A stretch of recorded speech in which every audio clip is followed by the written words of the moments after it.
Hi, I Biju S Nair, former officer food corporation of India. Current അഫയേഴ്സിന്റെ പുതിയൊരു വീഡിയോയിലേക്ക് സ്വാഗതം. ഇന്നത്തെ ന്യൂസിലെ ആദ്യം എന്ന് പറയുന്നത് ഇന്റർനാഷണൽ റിലേഷൻഷിപ്പുമായിട്ട് ബന്ധപ്പെട്ട ന്യൂസ് ആണ്. Many consular camps in Canada cancelled India. ആ സംഭവം നിങ്ങൾ അറിഞ്ഞു കാണും. കാനഡയിലെ ഇന്ത്യൻ ഹൈ കമ്മീഷൻ നടത്തിയ ഒരു ക്യാമ്പില്, അത് ടെമ്പിളിൽ വെച്ചാണ് നടത്തിയത്. ആ ടെമ്പിളില് പ്രോ ഖാലിസ്ഥാൻ ഇലമെന്റുകൾ വന്ന് പ്രശ്നമുണ്ടാക്കുകയും അത് ഇന്ത്യക്കും കാനഡയ്ക്ക് അഗേൻസ്റ്റ് ഇടയിൽ ഒരു വലിയ ഡിപ്ലോമാറ്റിക് വിഷയമായിട്ട് വളരുകയും ഇന്ത്യൻ പ്രധാനമന്ത്രി അതിൽ ശക്തമായി ഇടപെടുകയൊക്കെ ചെയ്തു. അപ്പൊ അതിനുശേഷം പല കോൺസുലാർ ക്യാമ്പുകളും കാനഡയിലെ ഇന്ത്യക്കാരായിട്ടുള്ള ആൾക്കാർക്ക് വേണ്ടി, ഇന്ത്യൻ വംശജരായിട്ടുള്ള ആൾക്കാർക്ക് വേണ്ടി ഓരോ കാര്യങ്ങൾ ചെയ്തു കൊടുക്കാൻ ഈ ക്യാമ്പുകൾ സംഘടിപ്പിക്കുന്നത് അത് ക്യാൻസൽ ചെയ്തുകൊണ്ടിരിക്കുകയാണ് because of the lack of security from Canadian authorities. അപ്പം ആ ന്യൂസ് ആണ് ആദ്യത്തെ ന്യൂസ് എന്ന് പറയുന്നത്. അടുത്ത news, we concede election but not the fight. Kamala Harris ഇപ്പൊ ഡൊണാൾഡ് ട്രംപിന് മുമ്പിൽ തോറ്റുപോയ കാര്യം നിങ്ങൾക്ക് അറിയാം. ഡൊണാൾഡ് ട്രംപ് അമേരിക്കയുടെ പ്രസിഡന്റ് ആയിട്ട് ജാനുവരി 20, 2025 അധികാരമേക്കും. അതോടുകൂടി ട്രംപ് ആവും US ഹിസ്റ്ററിയിൽ ഏറ്റവും പ്രായം കൂടിയ പ്രസിഡന്റ്. അതുപോലെ 130 വർഷം 132 ഇയേഴ്സിന് ശേഷം വൺസ് പ്രസിഡന്റ് പദവിയിൽ ഇരുന്നതിന് ശേഷം തോറ്റു പുറത്തായിട്ട് പിന്നെ വീണ്ടും പ്രസിഡന്റ് പദവിയിലേക്ക് തിരിച്ചു വരുന്ന ആളായിട്ട് ട്രംപ് മാറുകയാണ്. 130 വർഷങ്ങൾക്ക് മുമ്പാണ് അങ്ങനെ സംഭവിച്ചത്. അതുപോലെ ട്രംപ് ആണ് റിപ്പബ്ലിക്കൻ പാർട്ടിയുടെ കഴിഞ്ഞ 20 വർഷത്തെ ചരിത്രം എടുത്തു നോക്കുകയാണെങ്കിൽ റിപ്പബ്ലിക്കൻ പാർട്ടിയുടെ ജനങ്ങളുടെ വോട്ട് നേടി വിന്നറായ ആദ്യത്തെ president after 20 years. such an outcome happened for Republican Party of America. അപ്പം അത് കാര്യം എന്ന് വെച്ചാൽ ഇപ്പൊ 2016 ട്രംപ് അവിടെ അധികാരത്തിൽ വരുമ്പോൾ അദ്ദേഹം പോപ്പുലർ വോട്ട് നേടി അല്ല അധികാരത്തിൽ വന്നത്, ഇലക്ട്രൽ കോളേജ് വോട്ട് നേടി അധികാരത്തിൽ വന്നത്. At that time Hillary Clinton got 3% more votes compared to Donald Trump, but right now he got the more popular votes as compared to Kamala Harris. Also he got electoral college votes. So എല്ലാം അദ്ദേഹത്തിന് favourable ആയിട്ട് സംഭവിച്ചു. അപ്പം അത് മറ്റൊരു പ്രത്യേകത. ഇനി Trump അമേരിക്കയിൽ 4-5 ഇൻവെസ്റ്റിഗേഷൻസ് നേരിട്ടുകൊണ്ടിരിക്കുകയാണ്. അതിൽ പലതിലും വലിയ ശിക്ഷ കിട്ടാൻ സാധ്യതയുള്ളതാണ്. ട്രംപ് കുറ്റക്കാരനാണെന്ന് തെളിഞ്ഞ് ഏതിലെങ്കിലും ശിക്ഷ വിധിക്കപ്പെട്ടാൽ ജയിലിൽ പോകേണ്ടി വന്നാൽ അങ്ങനെ ജയിലിൽ പോകുന്ന അമേരിക്കയുടെ ആദ്യത്തെ പ്രസിഡന്റും ആവും. അതുപോലെ 2 തവണ ഇംപീച്ച്മെന്റ് നടപടികൾക്ക് വിധേയനായിട്ടുള്ള ആളാണ് ട്രംപ്. അങ്ങനെ ഒരാൾ അമേരിക്കയുടെ പ്രസിഡന്റ് പദവിയിലേക്ക് അധികാരത്തിലേക്ക് തിരിച്ചു വരുന്നതും അപൂർവതയാണ്. അങ്ങനെ ഒരുപാട് അപൂർവതകളുണ്ട് ട്രംപിന്റെ പ്രസിഡൻസിക്ക്. ഇപ്പൊ ട്രംപ് ഇനിയും 2 മാസം എടുക്കും പ്രസിഡന്റ് ആയിട്ട് വരാൻ. ഓക്കെ, പിന്നെ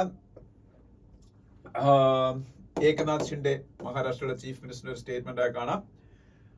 പിന്നീട് ruling bloc breaks apart in Germany. അപ്പൊ ഈ ജർമ്മനിയിലും അമേരിക്കയിലും ഒക്കെ നടക്കുന്ന സംഭവ വികാസങ്ങൾ വളരെ ഇമ്പോർട്ടന്റ് ആണ്. Because these all countries are G7 countries. Worlds most economic powerful countries are G7 countries. So Germany is also A G7 country, group of 7 നേഷൻസിന്റെ കൂട്ടത്തിലുള്ളതാണ്. അപ്പൊ ജർമ്മനിയിൽ ഒരു കോalition ഗവൺമെന്റിനെയാണ് ഒലാഫ് ഷോൾസ്, ജർമ്മനിയുടെ ചാൻസലർ. കഴിഞ്ഞ ആഴ്ച ഇന്ത്യയിൽ വന്നിട്ട് പോയതേ ഉള്ള Olaf shawls. He is the chancellor of Germany. He is leading a coalition government, but that coalition fell apart. ആ കോalition താഴെ വീണു. അപ്പോ ഒലാഫ് ഷോൾസ് വേണമെങ്കിൽ, പക്ഷെ എനിക്ക് തോന്നുന്നു മൈനോറിറ്റി ഗവൺമെന്റ് ആയിട്ട് മുന്നോട്ട് പോകും തോന്നുന്നു. അപ്പൊ എന്തായാലും അത് അറിഞ്ഞിരിക്കും. Olaf Scholz is the chancellor of Germany. പിന്നെ വേറൊരു ന്യൂസ് എന്ന് വെച്ചാൽ liquidate Jet Airways to protect interest of airline and creditors. SC supreme court പറഞ്ഞിരിക്കുകയാണ് ജെറ്റ് എയർവേസ് ഒരു സമയത്ത് മുടിചൂടാ മന്നന്മാരായിരുന്നു ഇന്ത്യയിലെ എയർലൈൻ ഇൻഡസ്ട്രിയിൽ. Jet Airways and Air India was the major players before 10 to 15 years. After that, Indigo came to the scene and now they got the biggest market share. More than 50% of market share is now with Indigo. But previously, the position of Indigo was in the 3rd position. ഈ jet Airways air India ആയിരുന്നു മുന്നിൽ നിന്ന്. ഈ നരേഷ് ഗോയൽ എന്ന് പറയുന്നൊരു വ്യവസായിയാണ് jet Airways start ചെയ്തത്. പക്ഷെ jet Airways പൊളിഞ്ഞ് പാളീസായി. നരേഷ് ഗോയൽ ഇപ്പൊ ജയിലിലാണ്. അങ്ങനെ ആകെ പ്രശ്നത്തിലാണ്. അപ്പൊ ഈ ജെറ്റ് എയർവേസ് ബാങ്കുകളിൽ നിന്നെടുത്ത കടം തിരിച്ചു കൊടുക്കാത്തത് കൊണ്ട്, അങ്ങനെ ബാങ്കുകളിൽ നിന്ന് കടം എടുത്താൽ തിരിച്ചു കൊടുക്കാതിരുന്നാൽ കോർപ്പറേറ്റുകളാണെങ്കിൽ അവരൊക്കെതിരെ നടപടിയെടുക്കാൻ IBC 2016 എന്നൊരു നിയമം ഇന്ത്യയിലുണ്ട്. Insolvency and bankruptcy code 2016. Arun Jaitley made this law when he was the finance minister of India in 2016. And as per IBC norms, these defaulting companies should be taken to NCLT. Creditors, അവരുടെ creditors ആയിട്ടുള്ള ബാങ്കുകൾ NCLT യിലേക്ക് കൊണ്ടുപോകും ഈ defaulting company. NCLT means National Company Law Tribunal. ഈ IBC പ്രകാരം NCLT വെച്ച് ഈ കമ്പനിയെ ലേലം ചെയ്യുമ്പോൾ ആരെങ്കിലും വാങ്ങുമ്പോൾ ആ പൈസ ആക്ക് കിട്ടും, ക്രെഡിറ്റേഴ്സ് ആയിട്ടുള്ള ബാങ്ക് കിട്ടും. അതാണ് IBC സംഭവിക്കുന്നത്. ഇനി NCLT എടുത്ത ഡിസിഷൻ അഗേൻസ്റ്റ് ആയിട്ട് ഞാനൊരു ബിസിനസ്മാൻ ആണെങ്കിൽ എനിക്ക് NCLAT അപ്രോച്ച് ചെയ്യാം. NCLAT is the national company law appellate tribunal. ഇതിന്റെ അപ്പീലിംഗ് അതോറിറ്റിയാണ് NCLAT, national company law appellate tribunal. അവിടെയും എനിക്കെതിരായിട്ട് ഡിസിഷൻ വന്നാൽ എനിക്ക് SC പോവാം സുപ്രീം കോർട്ടിൽ. അവിടെ വെച്ച് ഫൈനൽ തീരുമാനമാവും. ഓക്കെ, അറിഞ്ഞിരിക്കുക. IBCയുടെ ഒരു വർക്കിംഗ് പറഞ്ഞതാണ്. പിന്നെ chugging along electrification route, railways may modify and export old diesel locomotives. India's electrification of railway track is almost going to complete in India. So all these diesel locomotives will be replaced by electric locomotives. So diesel locomotives ഇപ്പോഴും നല്ല functional ആയിട്ടുള്ള 15-20 വർഷം ഇനി use ചെയ്യാൻ പറ്റുന്ന locomotives നമ്മുടെ കയ്യിലുണ്ട്. അത് നമുക്ക് കളയാൻ പറ്റുമോ? ആഫ്രിക്കയിലൊക്കെ പല രാജ്യങ്ങളിൽ ഇപ്പോഴും ഡീസൽ ലോക്കോമോട്ടീവ്സ് യൂസ് ചെയ്യുന്നത്. അവർ ഇന്ത്യയുടെ ആവശ്യം പറഞ്ഞിട്ടാണ് ഞങ്ങൾക്ക് ഇത് വേണമെന്ന്. അപ്പം നമ്മൾ ഇന്ത്യൻ റെയിൽവേ അത് അവർക്ക് വിൽക്കാൻ പോയി, അപ്പൊ കുറെ കാശും കിട്ടും. അപ്പൊ അതിനെ കുറിച്ചൊരു ന്യൂസും കാണാം. ഇത്രയാണ് അവിടെ ഫ്രണ്ട് പേജില്. ഇനി അതിനടുത്ത പേജിൽ പോകുമ്പോൾ സ്റ്റേറ്റ്സ് പേജില് ഹിമാചൽ പ്രദേശുമായിട്ട് ബന്ധപ്പെട്ട ഒരു ന്യൂസ് കാണാം. ഹിമാചൽ പ്രദേശിന്റെ ചീഫ് മിനിസ്റ്ററിന്റെ ഒരു സ്റ്റേറ്റ്മെന്റ് ഒക്കെ കാണാം. ഹിമാചൽ പ്രദേശിന്റെ ചീഫ് മിനിസ്റ്റർ ആരാണ്? Sukhwinder Singh Sukhu. Sukhvinder Singh Sukhu is the Chief Minister of Himachal Pradesh. വേറൊന്നോടെ പറയാനുണ്ട്. അതിനടുത്ത പേജിൽ പോകുമ്പോ ഒഡീഷയുമായിട്ട് ബന്ധപ്പെട്ട ഒഡീഷയുടെ 24 ഇയേഴ്സിലെ ചീഫ് മിനിസ്റ്റർ ആയിരുന്നു നവീൻ പട്നായിക്. അത് ഇപ്പൊ അല്ല. ഇപ്പൊ ഒഡീഷയുടെ ചീഫ് മിനിസ്റ്റർ മോഹൻ മജിയാണ്. Mohan Majhi is the chief minister of Odisha. പിന്നെ അതിനടുത്ത പേജിൽ പോകുമ്പോ സൽമാൻ റുഷ്ദിയുടെ സാത്താനിക് വേഴ്സസ് എന്ന് പറഞ്ഞ ബുക്ക് വാങ്ങാൻ ഡൽഹി ഹൈക്കോർട്ട് ഒരു കോമൺ മാനിനെ അനുവദിച്ചു. ആ കോമൺ മാന്റെ പേരൊക്കെ അതിൽ കൊടുത്തിട്ടുണ്ട്. സാത്താനിക് വേഴ്സസ് എന്ന് പറഞ്ഞ ബുക്ക് വാങ്ങാൻ ഡൽഹി ഹൈക്കോർട്ട് അനുവദിക്കേണ്ട കാര്യം എന്താണ്? സാത്താനിക് വേഴ്സസ് എന്ന് പറഞ്ഞ ബുക്ക് വാങ്ങാൻ മറ്റൊന്നും അല്ല. സാത്താനിക് വേഴ്സസ് എന്ന് പറയുന്ന ബുക്ക് 1988 മുസ്ലിം മതത്തിന്റെ മുസ്ലിം റിലീജിയന്റെ ഫീലിങ്സ് ഹർട്ട് ചെയ്യുന്നുള്ള പേരിൽ ഇന്ത്യയിൽ ബാൻ ചെയ്യപ്പെട്ട ബുക്കാണ്. So it is not in sale in India. അപ്പോ അത് ഇപ്പൊ അതുകൊണ്ട് തന്നെ ഇപ്പം ഹൈക്കോടതിയുടെ പെർമിഷൻ വാങ്ങി ഒരാൾ അതിന്റെ ബാക്കിൽ കുറെ കഥകളുണ്ട്. അതൊന്നും പറഞ്ഞുകൊണ്ടിരിക്കേണ്ട ആവശ്യമില്ല. ഞാൻ ഇതിൽ പറയാൻ വന്ന ഇത്രേ ഉള്ളൂ. Salman Rushdie is A world famous Indian writer. He wrote the book Satanic Verses, which is very controversial. The Iran Supreme Leader Ayatollah Ali Khamenei issued fatwa to kill Salman Rushdie because of the publication of this book, Satanic Verses. അതിൽ prophet മുഹമ്മദിനെയൊക്കെ വളരെ മോശമായിട്ട് portray എന്നുള്ള പേരിൽ 88-ലാണത്, വർഷങ്ങൾക്ക് മുമ്പ്, 36 വർഷങ്ങൾക്ക് മുമ്പ്. അപ്പോ പക്ഷേ സൽമാൻ റുഷ്ദിയുടെ മാസ്റ്റർ പീസ് ബുക്ക് ഇതല്ല, അത് മിഡ് നൈറ്റ് ചിൽഡ്രൻ ആണ്. അതിന് ബുക്കർ പ്രൈസ് കിട്ടിയിട്ടുണ്ട്. Midnight children Booker prize winning ബുക്കാണ് മിഡ് നൈറ്റ് ചിൽഡ്രൻ. ഇതാണ് സൽമാൻ റുഷ്ദിയുടെ ഏറ്റവും ഫേമസ് ബുക്ക്. പിന്നെ താഴോട്ട് വരുമ്പോ അവിടെ അത്രേ ഉള്ളൂ. അതിനടുത്ത പേജിൽ പോകുമ്പോ സ്പോട്ട്ലൈറ്റ്, അത് നമുക്ക് സാധാരണ ഫ്രൈഡേ വരുന്നതാണ്, അത് വേണ്ട. മെട്രോ പ്ലസ് വേണ്ട. ഇനി ഇവിടെ ഒരു എഡിറ്റോറിയൽ ഉണ്ട്, ഓൾ ഓർ എനി എന്ന് പറഞ്ഞ എഡിറ്റോറിയൽ. ഞാൻ പറയുന്നത് ആ എഡിറ്റോറിയൽ വായിക്കുന്നതിന് പകരം നിങ്ങൾ ടെക്സ്റ്റ് ആൻഡ് കോണ്ടെക്സ്റ്റ് പേജിൽ വരുമ്പോ can the state acquire all private property എന്ന് പറഞ്ഞ ആർട്ടിക്കിൾ ഉണ്ട്. ഇത് വായിച്ചാൽ മതി. ഇന്നത്തെ ഹിന്ദുവിലെ ഫസ്റ്റ് എഡിറ്റോറിയൽ വായിക്കേണ്ട. അതിന് പകരം can the state acquire all private property എന്ന് പറഞ്ഞ ആർട്ടിക്കിൾ ടെക്സ്റ്റ് ആൻഡ് കോണ്ടെക്സ്റ്റ് പേജിൽ വായിച്ചാൽ. അങ്ങനെ ഞാൻ പറയാൻ കാര്യമുണ്ട്.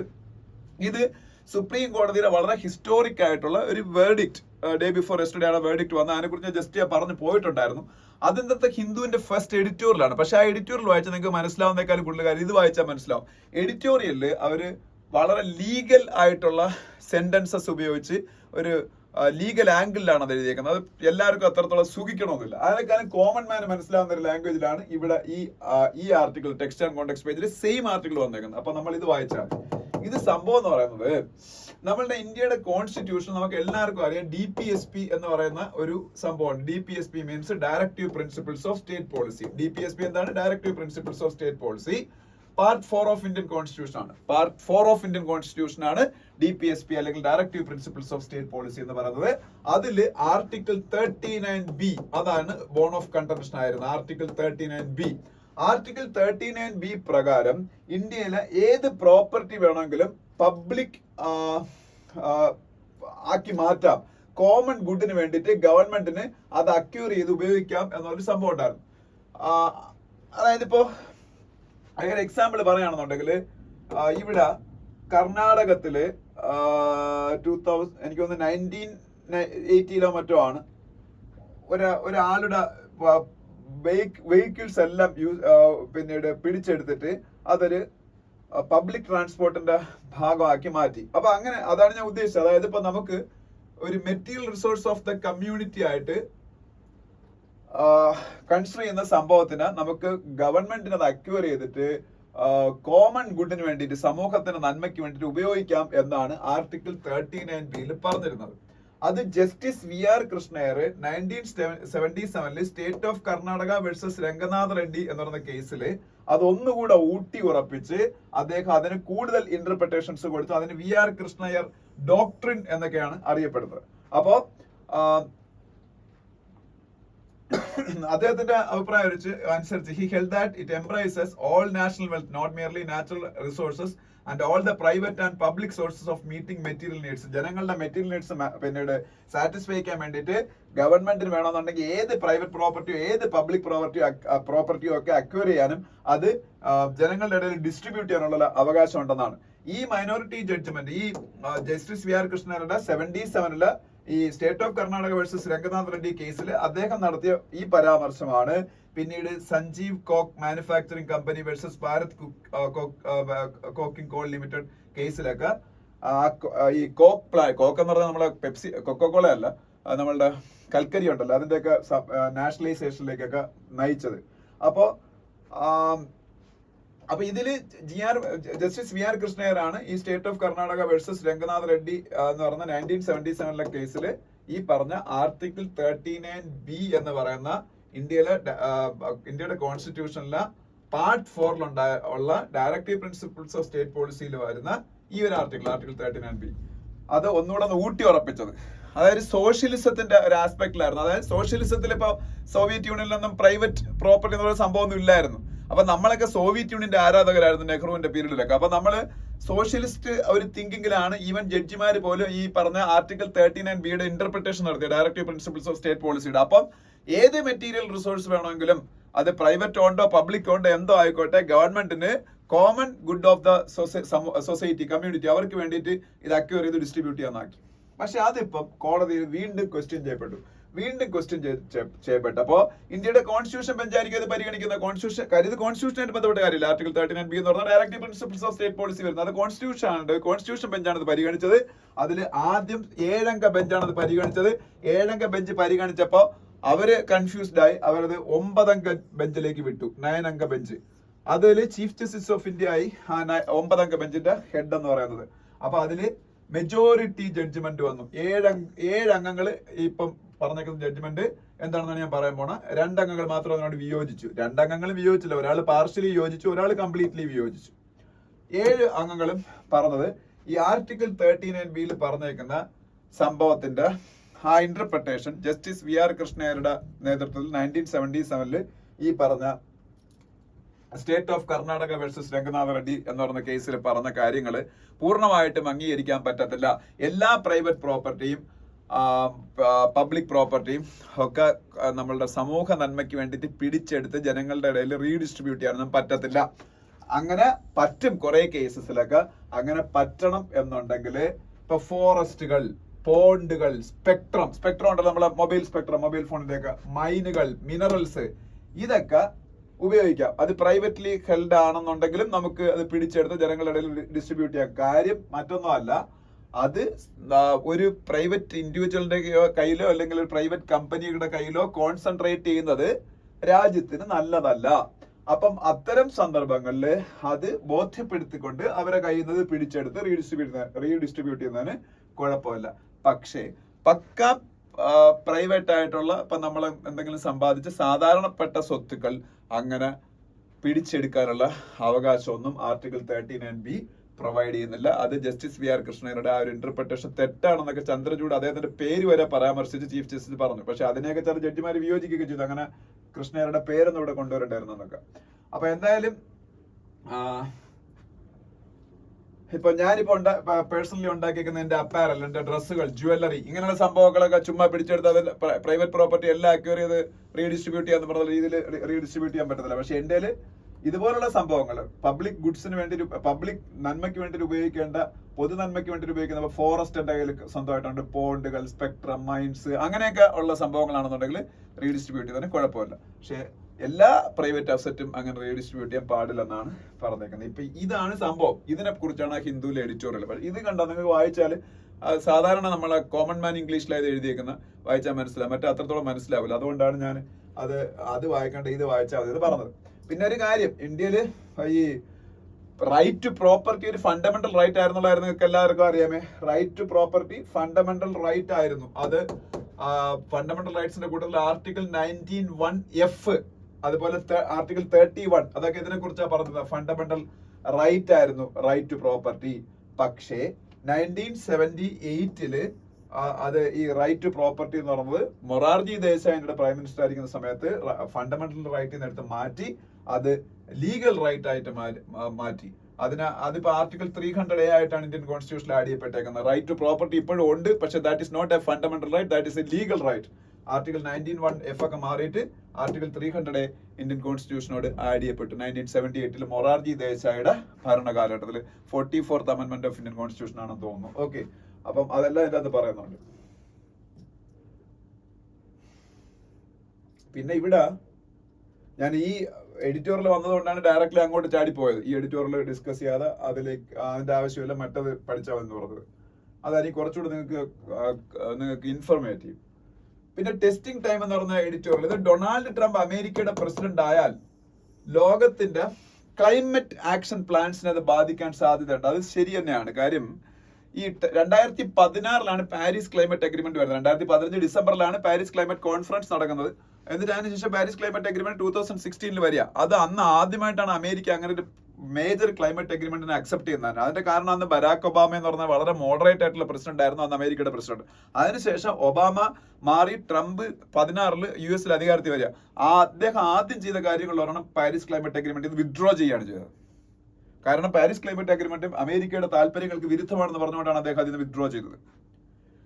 അതിനുശേഷം അദ്ദേഹം WHO വേൾഡ് ഹെൽത്ത് ഓർഗനൈസേഷനിലെ ഫണ്ടിങ് ഒക്കെ സ്റ്റോപ്പ് ചെയ്തു, പല പല കാരണങ്ങൾ പറഞ്ഞു. എന്തായാലും അമേരിക്ക ഫസ്റ്റ് എന്നുള്ള പോളിസി മുന്നോട്ട് കൊണ്ടുപോകുന്ന ട്രംപ് ഈ ലോകത്തിലെ ക്ലൈമറ്റ് മിറ്റിഗേഷൻ ആക്ഷൻസും ഒന്നും ഡെവലപ്ഡ് കൺട്രീസ്, എസ്പെഷ്യലി അമേരിക്കയാണ് വേൾഡിനെ ഏറ്റവും കൂടുതൽ പൊല്യൂട്ട് ചെയ്തത്. കാര്യം അവരാണല്ലോ ഏറ്റവും നല്ല രീതിയിൽ ഇൻഡസ്ട്രിയലൈസേഷൻ നടപ്പാക്കിയത്. അതുകൊണ്ട് തന്നെ വേൾഡിലെ പെർ ക്യാപിറ്റ കാർബൺ എമിഷനൊക്കെ ഏറ്റവും കൂടുതൽ ചെയ്ത രാജ്യം USA ആണ്. അത് കഴിഞ്ഞിട്ട് യൂറോപ്യൻ കൺട്രീസുമാണ്. അതുകൊണ്ട് തന്നെ കോമൺ ബട്ട് ഡിഫറൻഷിയേറ്റഡ് റെസ്പോൺസിബിലിറ്റീസ് എന്ന് പറയുന്ന സംഭവമാണല്ലോ നമ്മളെ ഈ ക്ലൈമറ്റ് അഡാപ്ഷൻ ആൻഡ് മിറ്റിഗേഷൻ റെസ്പോൺസിബിലിറ്റീസിനെ ലീഡ് ചെയ്യുന്നത്.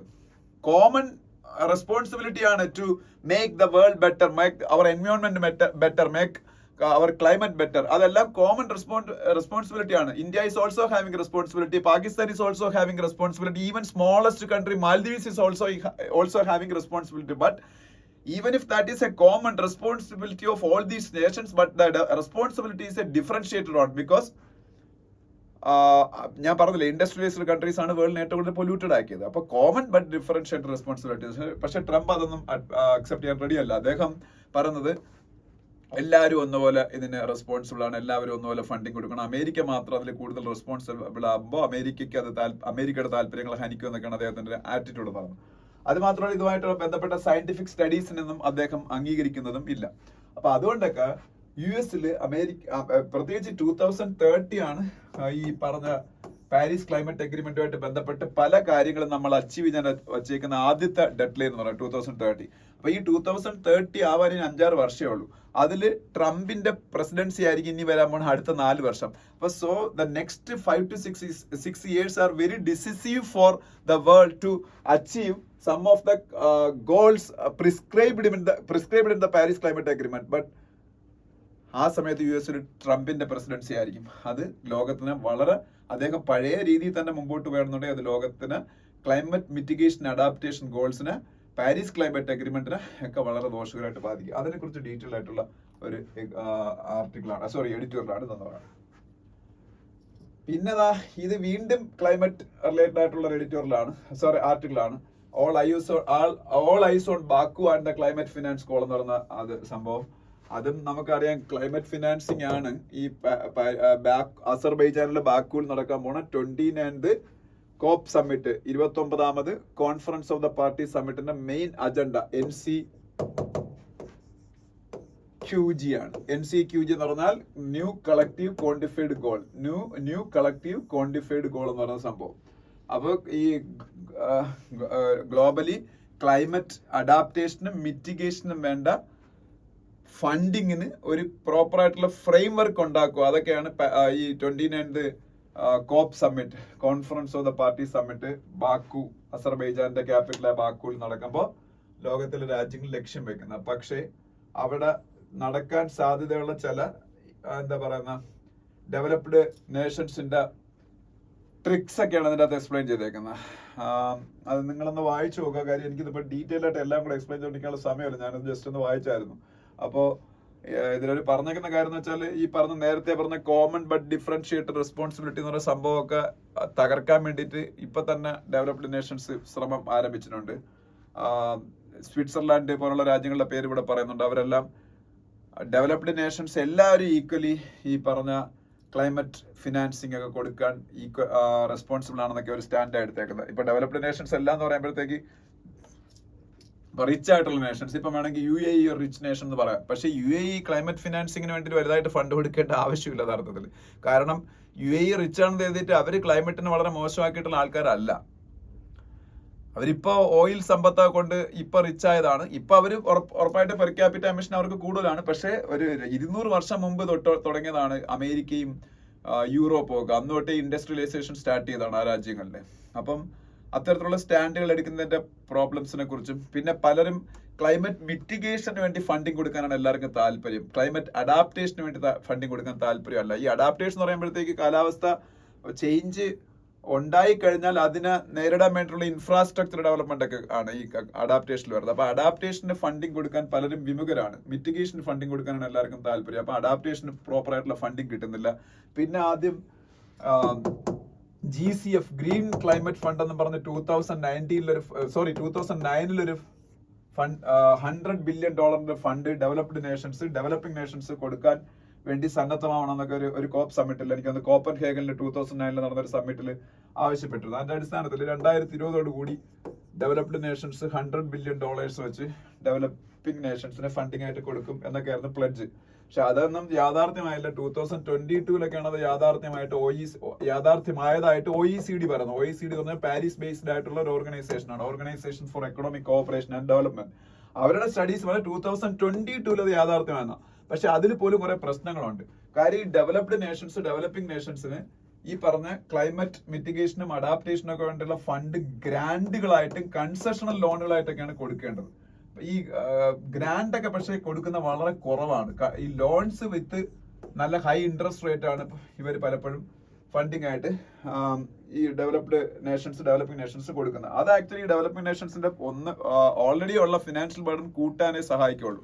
അപ്പൊ അതൊക്കെ എത്രത്തോളം ഈ ക്ലൈമറ്റ് മിറ്റിഗേഷൻ ആൻഡ് അഡാപ്റ്റേഷന് യൂസ്ഫുൾ ആണ് എന്നുള്ള പ്രശ്നങ്ങളും ഒക്കെ ഉണ്ട്. അപ്പൊ ഈ ഗ്രീൻ ക്ലൈമറ്റ് ഫണ്ട് പോലും പ്രോപ്പർ ആയിട്ട് ഡെവലപ്പിംഗ് നേഷൻസിന് കൊടുക്കുന്നില്ല എന്നുള്ളതാണ് സത്യം.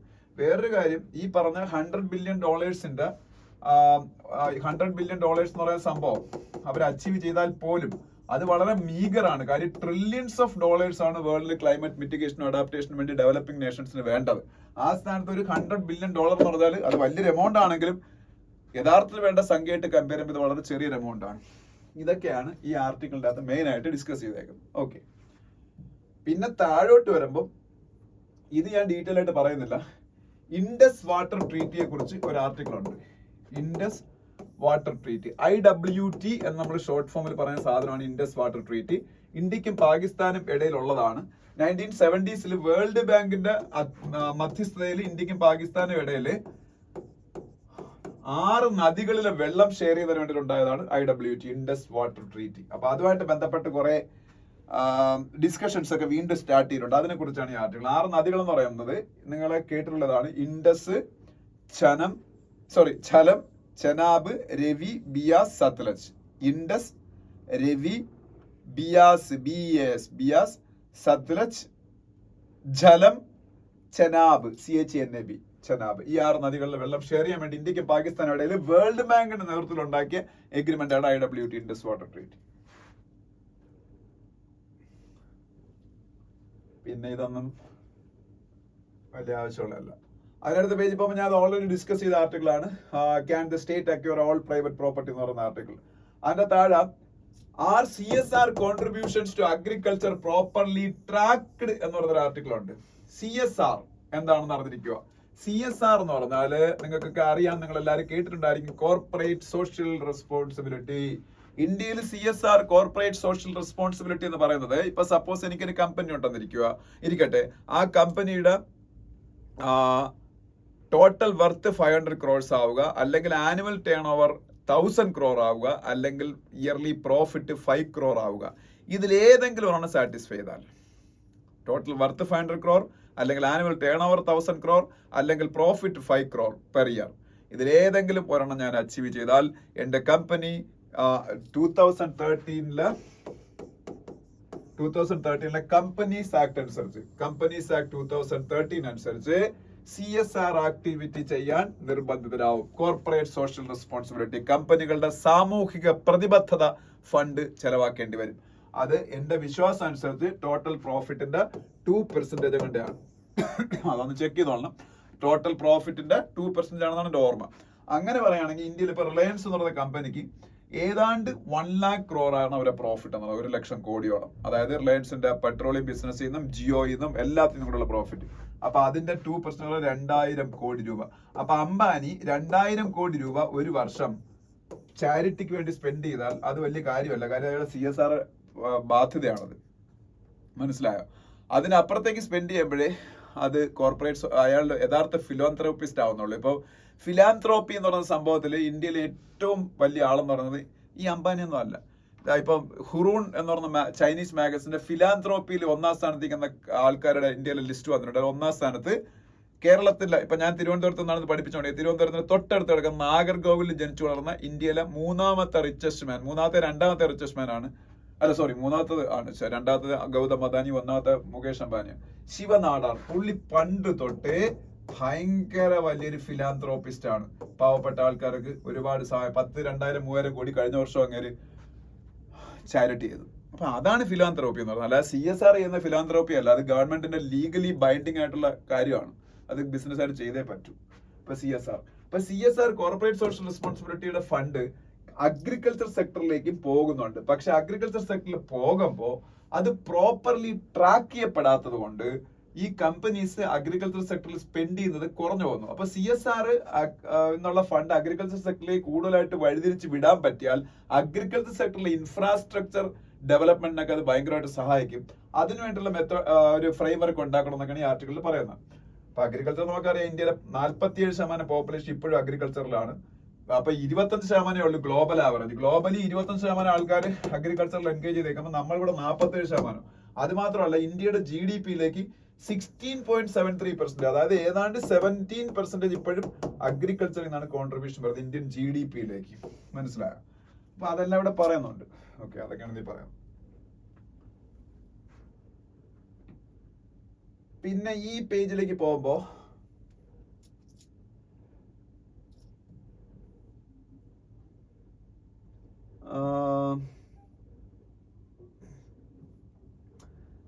do not hesitate to invoke EAPA, Amit Shah tell state police, central agencies. അത് വേറൊന്നുമല്ല, NIA-യുടെ ഒരു meeting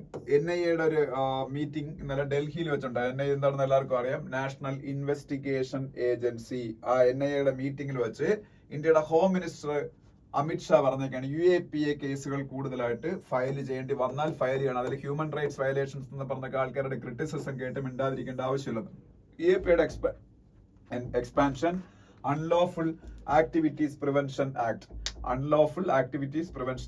NIA-യുടെ 2-day anti terrorism conference ആണ് ഡൽഹിയിൽ നടന്നത്. NIA-യുടെ 2-day 2 days anti-terrorism conference.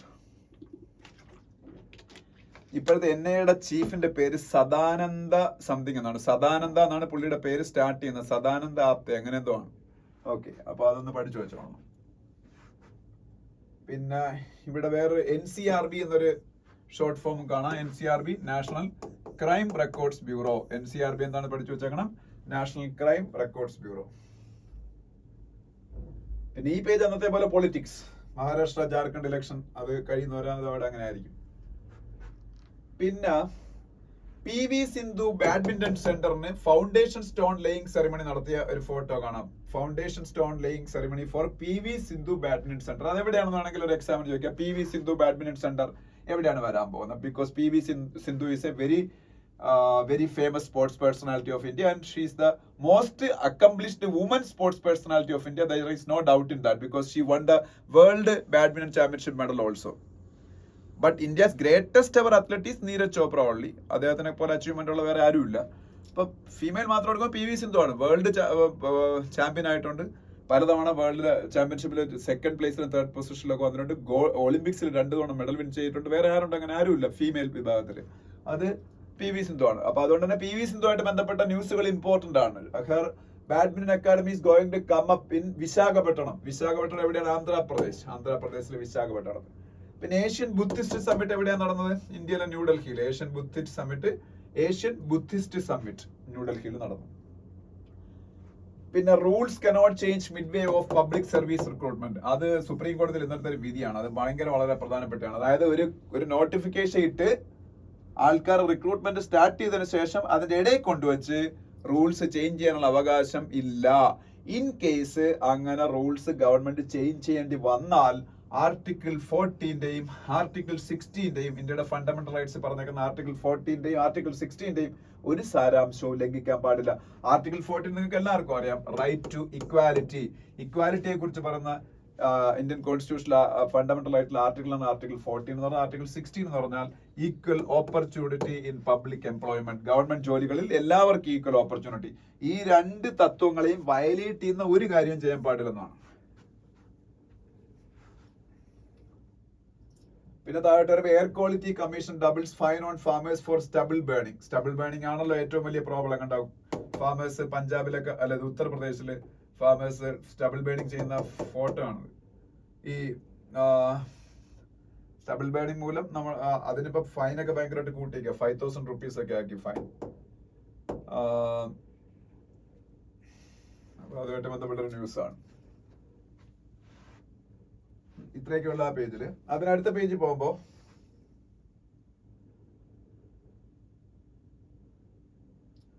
Okay, അതിന് അടുത്ത പേജിലായിട്ട് പോകുമ്പോഴത്തേക്ക്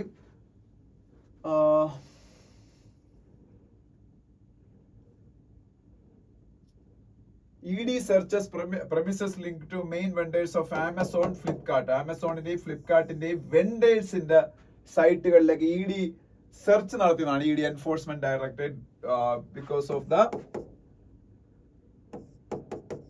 സസ്പെക്ടഡ് ഫെമ വയലേഷൻസ്. ഫെമ എന്താണ്? ഫോറിൻ എക്സ്ചേഞ്ച് മാനേജ്മെന്റ് ആക്ട്, വിദേശ നാണയ വിനിമയ ചട്ടം. FEMA, foreign exchange management act. അതില് വയലേഷൻ നടത്തിയിട്ടുള്ള സസ്പീഷന്റെ ബേസിലാണ് ഈ സെർച്ചസ് ഒക്കെ നടത്തിയത്. പിന്നെ rural demand still beats urban demand. അതിനെ കുറിച്ച് ഞാൻ ഈ ഇടയ്ക്ക് പറഞ്ഞാണ്. ഇന്ത്യയില് ഡിമാൻഡ് നമ്മളുടെ സമൂഹത്തിൽ നിന്ന് ഉണ്ടായാലല്ലേ ഇന്ത്യയുടെ എക്കോണമി എക്സ്പാൻഡ് ചെയ്യുള്ളൂ. അതിൽ അങ്ങനെ നോക്കുമ്പോൾ റൂറൽ ഡിമാൻഡ് ആണ് ഇപ്പം അർബൻ ഡിമാൻഡിനെ ഔട്ട് പേസ് ചെയ്തുകൊണ്ട് ഗ്രോ ചെയ്യുന്നത്. Urban demand should also be improved. Then only our total economic momentum will be sustained. അതാണ് പറയാനുള്ളത്. പിന്നെ India should be part of RCEP, CPT, PP. NITI Aayog CEO BVR Subrahmanyam. NITI Aayog എന്താണെന്ന് നിങ്ങൾക്ക് എല്ലാവർക്കും അറിയാമായിരിക്കും. പ്ലാനിംഗ് കമ്മീഷന്റെ റീപ്ലേസ്മെന്റ്. ഇന്ത്യയുടെ പ്ലാനിംഗ് കമ്മീഷൻ ഉണ്ടായിരുന്ന മുമ്പ് നമുക്ക് അതിന്റെ റീപ്ലേസ്മെന്റ് ആണ് NITI Aayog. National institution for transforming India. NITI Aayog, national institution for transforming India. ഈ നിതി ആയോഗിന്റെ സിഇഒ ആരാണ്? BVR സുബ്രഹ്മണ്യം. BVR സുബ്രഹ്മണ്യം. നിതി ആയോഗിന്റെ CEO BVR Subrahmanyam. National institution for transforming India. NITI ആയോഗിന്റെ സിഇഒ BVR സുബ്രഹ്മണ്യം. ഈ നിതി ആയോഗ് CEO BVR സുബ്രഹ്മണ്യം പറഞ്ഞിരിക്കുന്നത് ഇന്ത്യ RCEP-യിൽ ജോയിൻ ചെയ്യണം. RCEP-ൽ ഇന്ത്യ ആദ്യം ജോയിൻ ചെയ്തതാണ്. ജോയിൻ ചെയ്തത് മീൻസ് ജോയിൻ ചെയ്യാൻ ഡിസിഷൻ എടുത്താണ്. But because of the protest Government of India faced from various stakeholders, especially from dairy industry and dairy farmers, Government of India decided to withdraw from RCEP, Regional Comprehensive Economic Partnership. Then what is Regional Comprehensive Economic Partnership? It is a 15-member grouping. 15-member grouping. Out of them, 10 are ASEAN countries. ASEAN countries. ASEAN means Association of Southeast Asian Nations. Association of Southeast Asian Nations. That is a 10-member grouping. Singapore, Thailand, Indonesia, Vietnam, Malaysia, Laos, Cambodia, Myanmar, Brunei, Thailand. So these 10 countries are ASEAN countries, Association of Southeast Asian Nation countries. And plus 6 countries ആയിരുന്നു ആദ്യം RCEP and plus 6 countries. 6 countries select ചെയ്ത criteria എന്ന് വെച്ചാൽ those 6 countries were having FTA with ASEAN. FTA, Free Trade Agreement. Free Trade Agreement അല്ലെങ്കിൽ സ്വതന്ത്ര വ്യാപാര കരാർ ആസിയാനുമായിട്ടുള്ള മറ്റ് 6 countries, total 16 countries. Initially that was conceptualized like that only, but after that India decided to withdraw from RCEP because of various kinds of protests in India. So now it is a 15-member organization. ASEAN 10 countries plus 5 other countries having FTA, Free Trade Agreement with ASEAN. Those countries are China, South Korea, New Zealand, Japan, and one more country is there. China, Japan, South Korea, Australia and New Zealand. Australia I skip ചെയ്തത് Australia ഉണ്ട്. അതെല്ലാം കൂടി ചേർന്നാണ് RCEP, Regional Comprehensive Economic Partnership. ഇനി ഞാൻ പറഞ്ഞ രണ്ടാമത്തത് CPTPP. CPTPP എന്ന് പറഞ്ഞാൽ ഇവിടെയുണ്ട് comprehensive and progressive agreement for trans Pacific partnership. Comprehensive and progressive agreement for trans Pacific partnership. ഹിന്ദുവിൽ ഈ പേജ് എടുത്ത് വായിച്ചു നോക്കിയാൽ അതാണ് CPTPPയുടെ expansion. Comprehensive and progressive agreement for trans Pacific partnership. അതിലെ countries Canada, Mexico, Peru, Chile, New Zealand, Australia, Brunei, Singapore, Malaysia, Vietnam and Japan. Canada, Mexico, Peru, Chile, New Zealand, Australia, Brunei, Singapore, Malaysia, Vietnam and Japan. ഇത്രയും countries ചേർന്നാണ് CPTPP. അപ്പൊ അതിൽ രണ്ടിൽ India membership എടുക്കണമെന്നാണ് നിതി ആയോഗിന്റെ CEO BVR Subrahmanyam പറഞ്ഞേക്കുന്നത്. ഇനി world പേജിലേക്ക് വരുമ്പോ ജർമ്മനിയിൽ ഇപ്പോ ഗവൺമെന്റിനുള്ള പിന്തുണ നഷ്ടപ്പെട്ടത് ഒരു മൈനോറിറ്റി ഗവൺമെന്റ് ആയിട്ട് മാറിയതിനെ കുറിച്ചുള്ള ന്യൂസ് ഉണ്ട്. ഫിലിപ്പൈൻസും ചൈനയും തമ്മിൽ ചില ഐലൻഡ്സിന്റെ പേരില് പ്രശ്നങ്ങളുണ്ട് സൗത്ത് ചൈന സീല്. അതിനെ കുറിച്ചുള്ള ന്യൂസ് കാണാം. പിന്നെ South Africa ICJ international court of ജസ്റ്റിസിൽ ഇസ്രായേലിനെതിരെ ഒരു കേസ് കൊടുത്തിട്ടുണ്ട്. ഇസ്രായേല് ഗാസയിൽ ജിനോസൈഡ് അല്ലെങ്കിൽ വംശഹത്യ നടത്തുന്നുള്ള പേരിലാണ് ICJ ഇന്റർനാഷണൽ കോർട്ട് ഓഫ് ജസ്റ്റിസിൽ സൗത്ത് ആഫ്രിക്ക ഒരു കേസ് കൊടുത്തത്. ആ കേസിൽ അയർലൻഡ് ഒരു കക്ഷിയായിട്ട് ചേരാൻ തീരുമാനിച്ചു. പിന്നെ അതൊക്കെ ഉള്ളൂ. പിന്നെ സ്പോർട്സ് പേജിൽ പ്രത്യേകിച്ച് വലുതായിട്ടൊന്നും പറയാനുള്ള കാര്യങ്ങളൊന്നും അവിടെ ഇല്ല. ചാമ്പ്യൻസ് ലീഗ് ഫുട്ബോളിനെ കുറിച്ചൊക്കെയുള്ള കാര്യങ്ങളേ ഉള്ളൂ. ഓക്കെ, പിന്നെ Ranji trophy, national hockey championship, അങ്ങനെയൊക്കെ ഉള്ള ഇതൊക്കെ ഫൈനലി ആര് വിൻ ചെയ്യുന്നത് നമുക്ക് അറിയേണ്ട ആവശ്യമുള്ളൂ. ഇപ്പൊ അതിന്റെ ലീഗ് മാച്ചസ് നടക്കുന്നേ ഉള്ളൂ. അപ്പൊ ഇത്രയാണ് ഇന്നത്തെ ഹിന്ദു ന്യൂസ് പേപ്പർ. നമുക്ക് വീണ്ടും കാണുന്നവരേക്കും ബൈ. Thank you.